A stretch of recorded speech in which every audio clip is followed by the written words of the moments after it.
শান্তিপতির মন্দিরে বড় স্থিতি অগতির গতি তুমি চিরমঙ্গলময়। তুমি প্রভু বিশ্বপতা অখিল ব্রহ্মাণ্ডের দাতা সৃষ্টি স্থিতি তোমাকে ঘটেছে এই প্রলয়। অবৈচ্ছায় চন্দ্র সূর্য শিব পথ করিয়া ধার্য মাধুর্য ছয় সারা বিশ্বের গায়ে। আকাশে তারকারায় তোমার পূজার প্রশংসা যে অঞ্জলি দিতেছে বাবুরা না পায়। তোমার বলে ফলে তোমার স্বপ্ন দেখাই স্বপ্নটায়। তোমারই অন্তর্তলে অন্তর্যামী হয়ে স্থলে তুমি এই জীবন ভরে কত কিছু দিয়ে রাস্তাল। গুরুপদে রাখো মিনতি তাদের কথায় রাখতো যদি সত্য হয়ে শক্তিমান হয়ে মদনিয়ায়। যে ভাব মনের দ্বারা হরিচা জয় পূর্ণ ব্রহ্ম আমায় দিয়েছে আর হারা তো হরা করবে তবে তাদের কৃপা হয়। হরিচাঁদের কৃপা বলে এই কবিগান গাহার তলে আসিয়েছে ধরার পরে একই মাত্র তার কৃপা হয়। মাতা পিতার চরণ ধুলি ভক্তিতে মস্তকে ধুলি সবাই তাদের এক চরণ ধুলি তাদের কৃপা হয়। মাতা পিতা এনেছে ধরার পরে আমি জানি তাই এই স্থলে তাদের দ্বারা এই কবিগান গাই।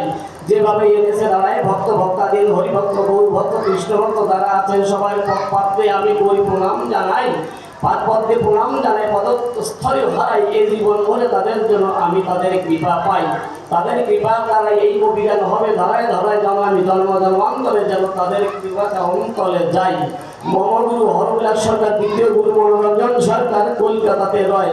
প্রথম গুরু যিনি আমার হরবিলাস সরকার হয় তিনি উমারকোট উড়িষ্যায় 18 নম্বর কারাগারে।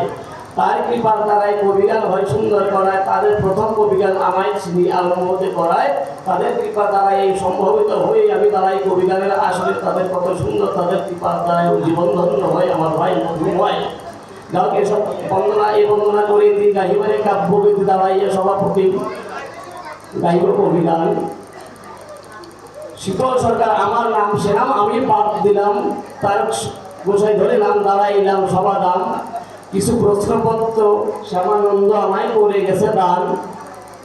শ্যামানন্দের প্রশ্ন ধরে একে একে সূত্রের তারাই করে করে আমি দিব তার সমাধান। শ্যামানন্দ যেভাবে প্রশ্ন করে আমার ধারেতে এইভাবে যে প্রশ্নের যেভাবে আপত্তিত জানায় ওইভাবে কথার মাঝে কিভাবে হয়েছে বাদের প্রথম প্রশ্ন আমায় সে করে প্রকাশ এই সভ্য সভায়। প্রথম প্রশ্ন করলো আমায় হরিচাঁদ ঠাকুর পূর্ণ ব্রহ্ম হলো কেমন করে জানাবে সভ্য সভায়। দ্বিতীয় প্রশ্ন করলো আমায় হরিচাঁদ ঠাকুর যখন জন্মগ্রহণ করলো তখন আমি হরি বলেছিল 3 বার এ কেমন করে হয়।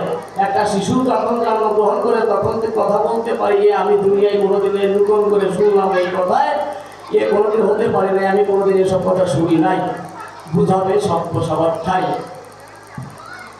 তৃতীয় প্রশ্ন করলো আমায় গুরুচাঁদ ঠাকুর এই সভ্য সভায় দুনিয়ার পরে এসে এই ত্রিজগতে এসে আসবার কারণ কি, গুরুচাঁদ ঠাকুর কেন আসলো আর এসে উনি আমাদের জীবের কল্যাণার্থে কি দিয়ে গেছে বুঝাবে।